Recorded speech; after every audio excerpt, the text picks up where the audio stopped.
All right. Hello, everybody. Andrea Pacini here from Ideas on Stage. We help business professionals create and deliver great presentations. And I'm super excited today because finally, I have the opportunity to have a conversation with somebody whose role I think is the top of the top, the best of the best when it comes to communication and public speaking. I'm here with David Whitney, who is a stand-up comedian. So, David, thank you very much for being with us. I'm pleased to be here. David, the reason why I wanted to have this conversation with you is because when we work with our clients, business owners, business professionals, I always tell them that if they want to present effectively, they need to get to a point where they can present, we say, naked.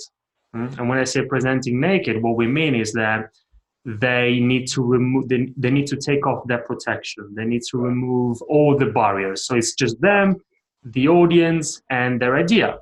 Mhm. And I think that there's nobody like you, like a stand-up comedian, who knows how to do that in the best possible way, presenting naked. So that's why. Now, first of all, I've got so many questions, so we need to see how much we can cover. But first of all, I'm really interested. Why stand-up comedy for you? How did you get into this space? Well, it was sort of by accident a little bit. I trained with our mutual friend Michael Rickwood doing classical theatre, and I wanted to work in film and theatre, and through not having much work, I sort of filled the time creatively with stand up as something that I could, be able to be creative, be able to be a performer, and not have to just sit and wait for the phone to ring because a Mm. lot of acting is, you're waiting for being given permission, whether it be from casting directors and agents and stuff like that. Whereas with being a stand-up, you can just get up and do it. You can just, find out where your local nights are and just, that the distance between having an idea and creating it is getting further and further in this age. You read sort of journals, a sort of golden era of experimental theatre in the 60s and 70s, when there were fringe theatres all over the place, and people had an idea and they put it on. Now, retail is so expensive. The estate is so, London is so expensive. There aren't empty warehouses and empty pubs that can be converted into fringe venues because they're all being monetized as much as possible. But stand up is still so pure. It's so the naked bones of a performance. It's just one person and a microphone. I mean, it's nice to have a spotlight, but you don't even really need You don't even really need a microphone. It's just a person talking to an audience. So you don't need to raise money for sets and costumes and rehearsal spaces. And I mean, you need publicity, but social media is now making that free as well, free-ish. But so it suddenly made me very empowered to take control over my own creative life and my own creative profession, that I didn't have to go and get a team together or anything like that. It was, solo flying. Of course, perversely now, the thing that I relish in when I do a play or something is being part of a team, because stand up is so lonely. Um, but yeah, so that's why I became a stand up. Yeah, nice. And let's get straight into the communication element of being a stand-up comedian. Now, first of all, I'm really curious to understand from your perspective. Let's talk about fear of public speaking. Yeah. Are you afraid of public speaking, or were you afraid of public speaking the first times you did it? What's your relationship with it? Or if you're not, if for you, maybe because you have a lot of experience, if it's not fear, but do you feel something, some nerves? Yeah, well, there are lots of different types of fears and nerves, aren't there? And when I first started doing stand up, it was very uncomfortable for me to be myself on stage. I Mm, was used to being a character. I was used to mm, being. Sorry about my emails coming through. I don't know. I was used to, playing a role, playing a character. And if you were in a dud, if you were in a rubbish play or rubbish production, you know, you would have a drink with an audience member afterwards and you'd agree with them. Yes, it's terrible. Sorry about it. Sorry, waste your evening.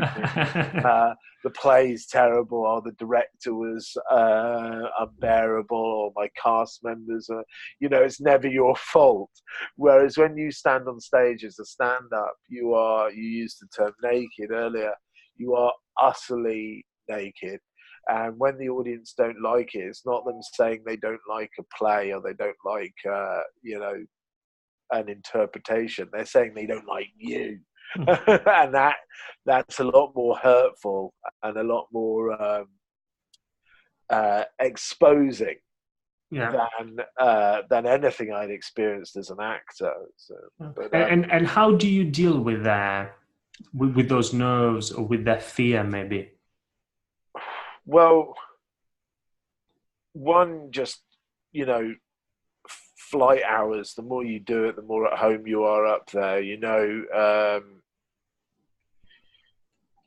I mean, with stand-up, really, there is no substitute for hours doing it. You can't practice. You can do your homework, you can do your prep, and, you know, when I certainly go through periods of time of being very what's the word?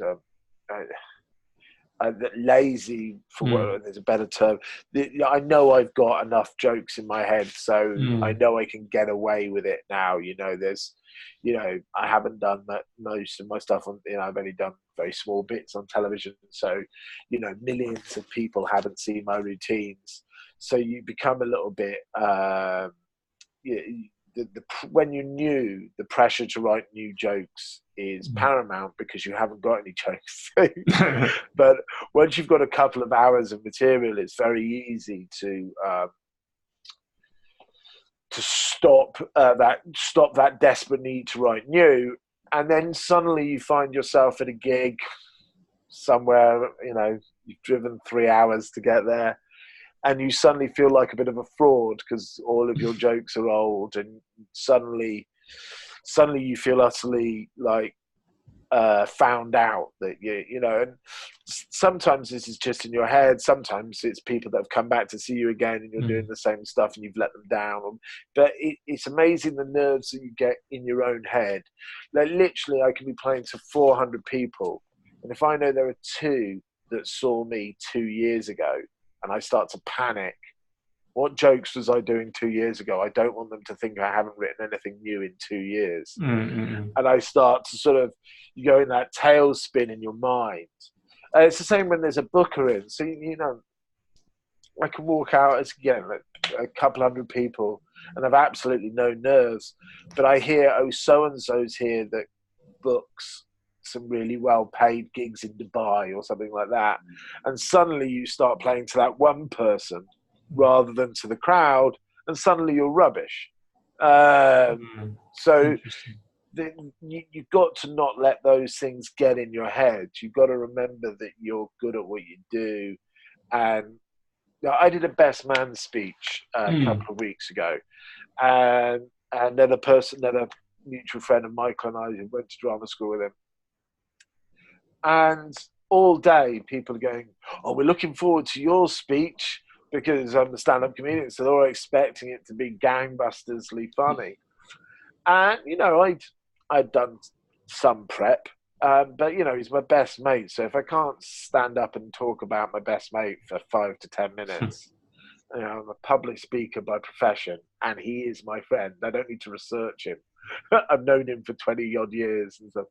So, but then sat watching the bridesmaids' speeches that were before me, I started to get very nervous. They'd obviously done lots of work. They had notes, they had a folder, they had baby photos, they had a slideshow, and I had like 3 lines on a piece of paper, sort of like the 3 funniest stories that I could think about Tim, and I was just going to tell those stories. And I was looking at my little piece of paper, and I started to get nervous. And then I realized I was going down the wrong track in my mind, because I was trying to think, how can I top Mm. Everyone's thinking, oh, he's a stand-up comedian, he's going on last, he's the headliner at a wedding. It's a ridiculous concept in itself. And all of that was absolutely the wrong way to be thinking. The purpose of my speech is to share the love of this guy who's having his big day, and in an amusing way. And there's always a little bit of shaming in a best man speech of, here's another stupid thing he did. But I had to just remind myself to just, rather than try and think of it as a gig, like, I'm going to storm this wedding, and remind myself of my friendship, to the message that I'm trying to put the point of it. Yeah. And as soon as I refocused on Tim rather than on me, it's his wedding after all. The speech was fine. It was great. And, people laughed when they were meant to laugh, and they were moved when they were meant to move, and then Yeah, absolutely. It's always, isn't it? It's always about the audience. We always tell people, when you give a presentation, and going back to our world business presentations, people think that it's their presentation. No, it's always about them, not about you. And David, you mentioned a couple of times preparation. Let's talk about preparation, because some people, you tell me, but some people don't realize that maybe they think, they watch a stand-up comedian and they think that, oh, this is pure talent and they're great. But what about preparation? What about what happens before you get to that point? Well, as I said, it's very easy to become complacent once you're good at it. And you shouldn't ever become complacent. And I go through periods of complacency where I don't write new material, and I turn up to gigs having not really given it a passing thought until I arrive, and I sort of like, but that's a lot of flight hours that have got me to the position that I can do that. But even though I can do it, I shouldn't do it. Yeah. Why? Because if you're doing it, like, if you're being, every time you take the stage, there should be a purpose to what you're doing that night, right? You're not just going through the motions to pick up your check. You should be working for something, whether that's a new joke, or you decided that I'm going to focus on acting out my stories more, or I'm going to try and roll with the audience a bit more rather than stay with my lines, and that there's an active objective to that gig, and that keeps you alive and in the moment. The whole trick of stand-up is that it is off the top of your head, that it's not rehearsed, and you, as soon as you start being bound to your words, then you lose the illusion of spontaneity. Let's talk about that then.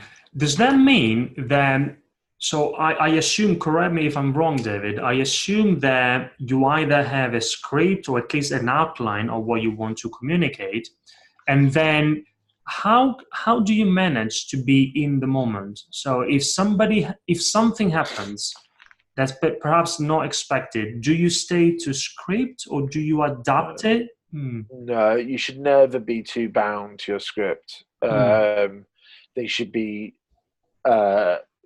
like islands that you're swimming to. So, I mean, it's different, of course, if you're a corporate speaker and you've got a very specific thing that you need to get across. But when I take the stage, I mean, if you're doing like an hour show, is a bit different than if you're doing a 20-minute club set. But when I'm doing a 20-minute club set, which is sort of natural, late night comedy club situation, so I've got a routine about the price of beer. I've got a routine about internet dating. I've got a routine about where I live in London. I'm probably going to do all three of those routines, but I don't know in which order. They're like different. It's like I'm a DJ with a box of records. I Mm. travel with my box of 200 records. I only play 12 of them a night, Mm. but I've got all 200 with me if I need them. Right. Um, I don't know which ones I'm going to play or in which order I'm going to play them. But once I've put the record on, the routine is structured and is as written. You know, I'm not improvising every line, but as I reach the end of a bit, I'm making a decision on how the audience is responding. Mm. Uh, should I? Are they liking the political stuff? Are they liking the dirty stuff? Are they a bit? Are they being a bit? Are they being a bit uptight? So do I want to be soft with them because they're uptight, or should I go in harder to sort of smack them out of it? And I'm making all these decisions on the fly as I'm talking.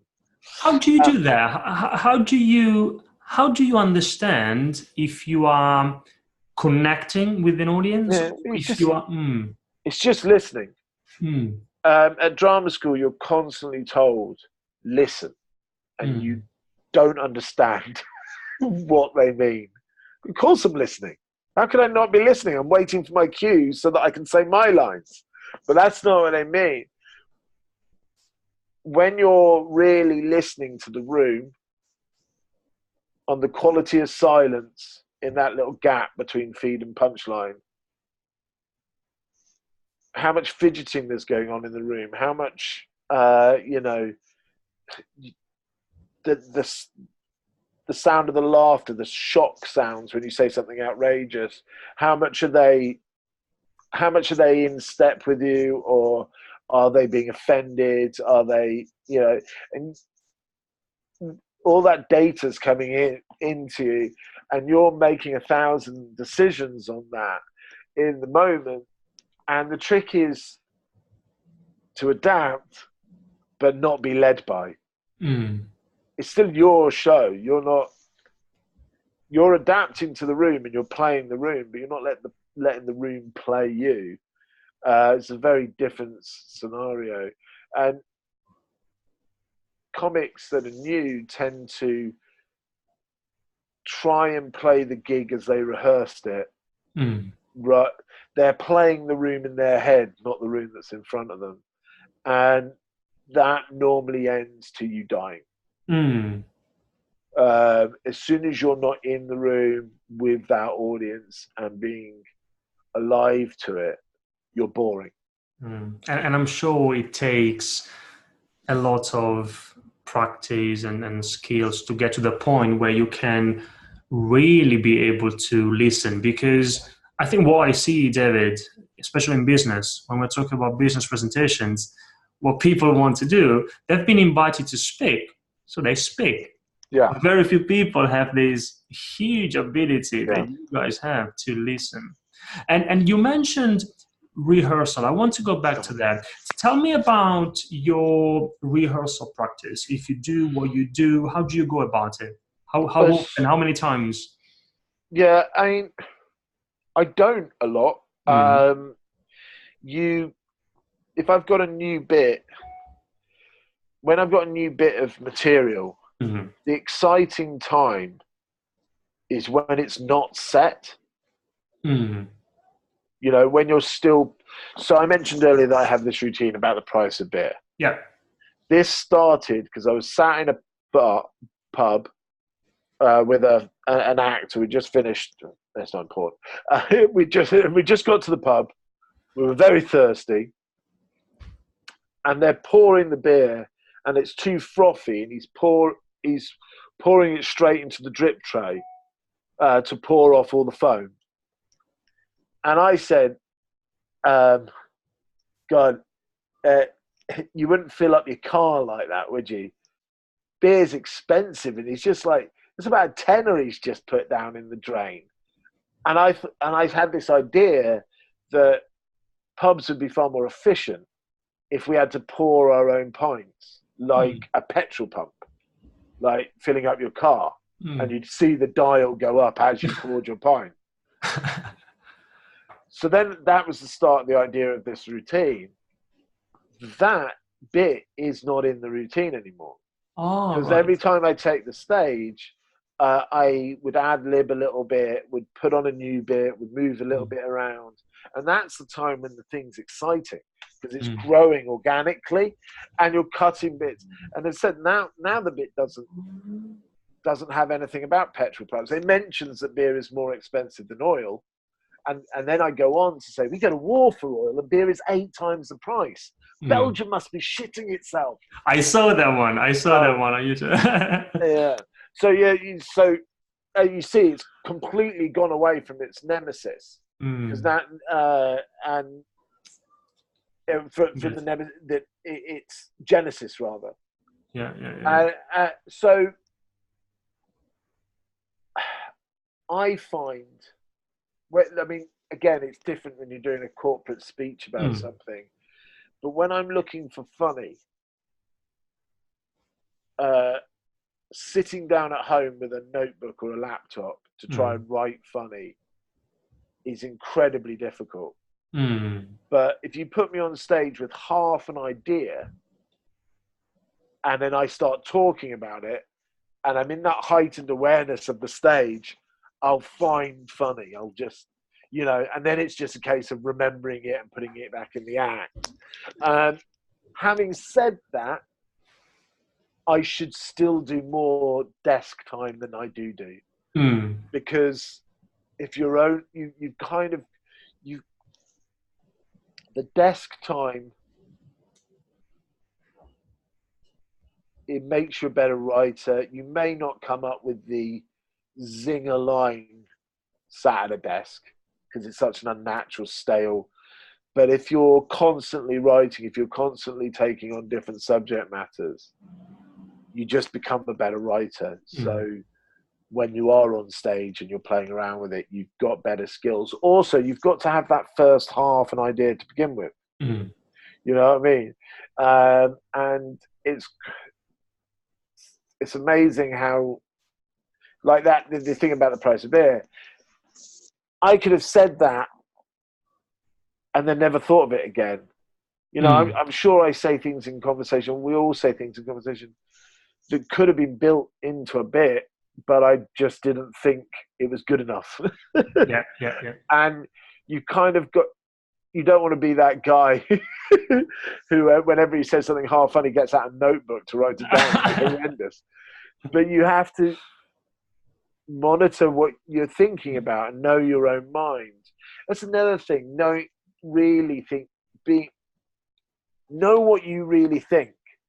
There on the circuit at the moment, there is a battalion of young, sort of liberal, trendy kids doing anti-Brexit material. And don't get me wrong, I'm anti-Brexit myself, but there is nothing less funny than listening to some righteous liberal kid say, oh, everybody who voted for Brexit is racist, and they couldn't tell you what the EU did if they put a gun to their head, because it's not really their opinion. It's a second-hand opinion. So it's they're not in the moment. They're not being real. It's not from them, and therefore they are not funny and they are boring. Yeah. Let's talk about funny, David, because so here's the thing. Because I'm always trying to make the connection with our own world of business presentations. Now, sometimes business presenters, they know that they tend to be too serious and they would love to be a bit more funny. Right. They say, how can I be more funny if I'm a business presenter and I'm too serious? What do you think about this? Do you think it is possible, if you're not a stand-up comedian, to find the funny? And if so, how would you do that? Well, some people aren't funny, and if you're not the type of person that does, so, there's a certain amount of perspective that you need to make things funny. So AMC International has always used humor as a way of exposing totalitarian regimes, because totalitarian regimes want you to have no perspective. They want you to obey the rules and shut up. As soon as you have perspective on an issue, you see it for all it is. You see its absurdity, and it's in things absurdity that you find funny. You can't. There's nothing funny about how efficient my iPhone is. There's a lot funny about how bound to it I am. Or so you see what I mean? You have to come back to find the funny. Now, I would suggest that if somebody isn't a humorous person, if they don't crack jokes socially, they probably shouldn't try to in a public speaking. They should focus on the message that their speech is meant to get across. Because nothing is more uncomfortable than somebody trying to be a cad. But if you are a humorous person and you do, it is something that you do in conversation, you take the mickey out yourself and other people, and you're always a little bit naughty, then just thread you into the speech, put you into it. And, obviously, I live in a profession where it is my job to be inappropriate. And I realize that there are, in business, rules of what is and isn't appropriate, which do not obtain to me. I can, it's my job to stand outside of the lines. So obviously there are things, if you're doing a presentation about, I don't know. Yeah, business presentation. Yeah. If you're doing a business presentation about, I don't know, a new braking system. Yeah. Maybe don't do any jokes about child fatalities in car crashes. But or maybe do. Because but be careful. Yeah, you got to be careful. But as I said, if to get the point of your speech off, you have to focus on what it is. What is exciting about this new braking system? What is that makes it important? You have to focus on that. But to make it funny, you have to come out from the braking. You have to have the prospectus where the jokes are about somebody who doesn't have the brakes, and then they have the car crash, or somebody who spent all their money on leather trousers instead of brakes, and now they got their legs amputated due to a car crash. The jokes aren't going to be in the brakes. The jokes are in the world with the brakes. When you step back, definitely.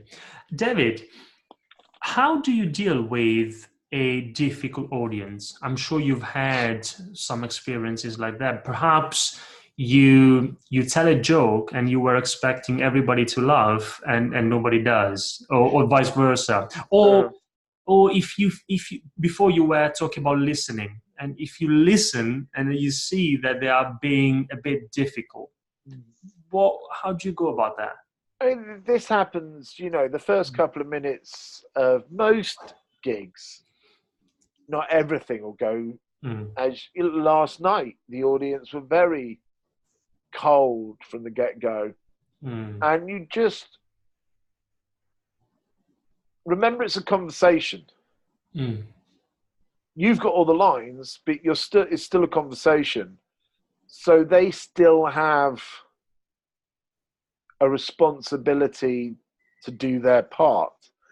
And if they're not doing their part, feel free to call them out on it. I mean, probably in a more polite way than I do if you're in the arena. But, how do you do it? Well, I'll say something like, "Is English everybody's first language in this room?" You know, I'll take the mickey out of them for being pretty. You know, I got lots of jokes about Brexit, for instance, and I play because comedy clubs tend to be in a city. They tend to be liberal people going to them. So as a general rule, the audiences in comedy clubs are all anti-Brexit. Now, there's nothing interesting in me going, "Isn't Brexit shit?" and the audience agreeing. Yeah. That's not interesting. So I kind of play with the idea that I might not be a Brexiteer, and I might be for Brexit. So I'll just mention Brexit, and then I go, "Ooh, feel the tension." And I sort of like, you know, play around with it, and I go, "Oh God, everybody's thinking, what side's he on? Is he the same side as me? What if he's on the other side to me and I've already laughed at him?" And you just sort of play around. I mean, they're sort of conceited jokes, but it's playing. It's, as I said, there was an old comedian of the old theatre type of Maxwell, sort of like all-round entertainer, singer, dancer type entertainer, and he used to sign off with, "Ladies and gentlemen, tonight you have been half," meaning that, you know, the audience is half. He's a one-man show, but he can't do it on his own. That the audience is half, and you know, and their reaction to things, you know, it's tougher, I imagine. Well, I do know because I've given these types of things, but in conference rooms when people have probably got laptops open in front of them, and it is harder. You've got a sort of a disconnect, but the more you try to connect, to talk directly to them, and respond in the moment to. And it sounds so airy fairy when I talk about the energy in the room, but it is. And if you are reading from notes and you're doing your speech as planned, rather than, like, even me talking to you now, I'm judging how much you nod, where your laughter's come, to slightly meter how I'm talking. That's how conversations work. That isn't because I'm being false. It's because we're having a conversation. I didn't prepare these answers. I didn't, you know, I haven't decided a way to say it. This is the way I'll say my line. You know, these things are coming in the moment in a reaction from what you've said, and my own thought process as I go off on something. If you've got none of that in your public speaking, if you're not responding to their noddings of head and stuff, again, if they're giving you nothing, it is tough. If they're behind, you know, you don't know, everybody's got laptops open, you don't know if they're on Facebook or what, you know. Yeah. But you want to make that connection. Yeah. Eye contact. Absolutely. Again, not so it's forced. Yeah. You know, there's nothing worse than that. I did a speed awareness. I don't know if you have this stuff in your country. We've got this thing now. If you get a speeding ticket, instead of getting the points on your license and therefore your insurance go up, you can go to a workshop where you get given a talk about why speeding's bad. And they tell you it's really naughty because it's dangerous, and you go home and go, "Oh, I had no idea. I'll drive slower from now on," and then your insurance doesn't go up. And I went to this one, and this guy obviously felt that he made more of a point if he did eye contact. And it was so icky. And you can make eye contact with somebody without making eye contact, you know, in a natural way, right? Yeah, like a conversation, as you mentioned. Talk to them, not at them. Like that one. I spent a lot of time in my first couple of years doing stand-up, talking to the ether above people's heads. Yeah, because I was nervous to actually engage, to actually talk to them. I mean, obviously, one is talking up, when you're capturing thoughts and memories. But I'm saying when you're making a point, you're talking to a bank of people, so you can't make eye contact with all of them at the same time. But talking to them rather than At to them. well, a lot of public speakers talk to the area above your head rather than talking to you, True. and that's going to make it even harder To make that connection. Yeah. Yeah. David, I've got one more question. Uh-huh. What do you do behind, if you do anything, I don't know, behind the curtain before going on stage? Is there anything that you do, or maybe even the day before? I don't know. Well, directly beforehand, sometimes you don't need to do anything. If you're ready to go, and you're ready. But sometimes I just kind of feel that I'm not ready. I don't feel funny. I don't feel ready to rock. And then I find that just doing something physical helps, because it takes you out of your mind a bit. Right. So whether it's star jumps or some push-ups or just jumping up and down, or shadow boxing, because it gets the blood going, it gets your heart rate, and then you've got a physical sensation, and you're back in your body, not in your head. If you're cold, a gig is a moving train, and you need to get on the train at the same pace as the train's going. You can't, just amble onto it, or it's a cold room and you have to come with the energy. And I don't mean that you should come on either as a stand-up or as a public speaker, sort of like as some sort of like wrestling hype man. Tony Robbins, I don't know whether but you should have an energy about you, and just if I feel, oh shit, I'm not ready, just doing something physical helps me get in my body, out of my head, and then I can go for it. Nice. No, that's great. And I said it was the last question, but I've got one more. Yeah, because in this conversation, you used a lot of analogies and also stories. And that's what I find, which I love from stand-up comedians. You guys do use a lot of analogies and stories. Why is that?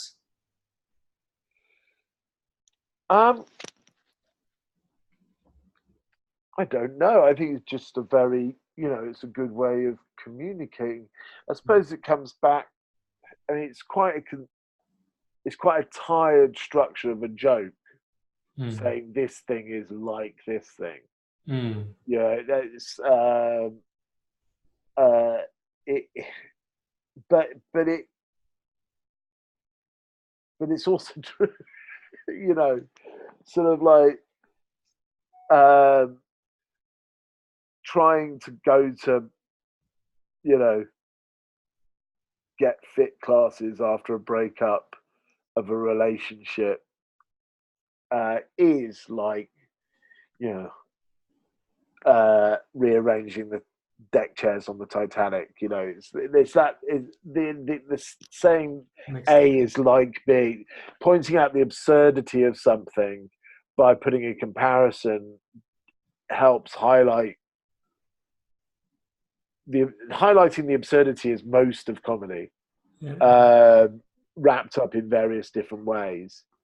But the more imaginative way you can do it, the more colourful it is. So metaphors and analogies are your premium tools for colouring in your set. Nice, yeah, and even if you don't need to be funny, but I love that, and I think business professionals can apply that in their own presentations, because when you use an analogy, you are connecting something the audience perhaps is not yet familiar with to something they do know. And when you make that connection, that's when learning happens. So even in business, I always recommend that people do that. David, thank you so much. I reached my dream of interviewing a stand-up comedian, so I'm super happy about it. And I've learned a lot. I'm sure their audience have learned a lot as well. And yeah, thank you so much again. You are in London, I'm in London. Perhaps one day we can catch up Come and down have the back. yeah, Come down the Backyard Comedy Club any Thursday you like. I'm there nearly every Thursday. we'll do. And then perhaps we can go and have a beer and we can see whether it's more expensive than. All right, thanks again, David.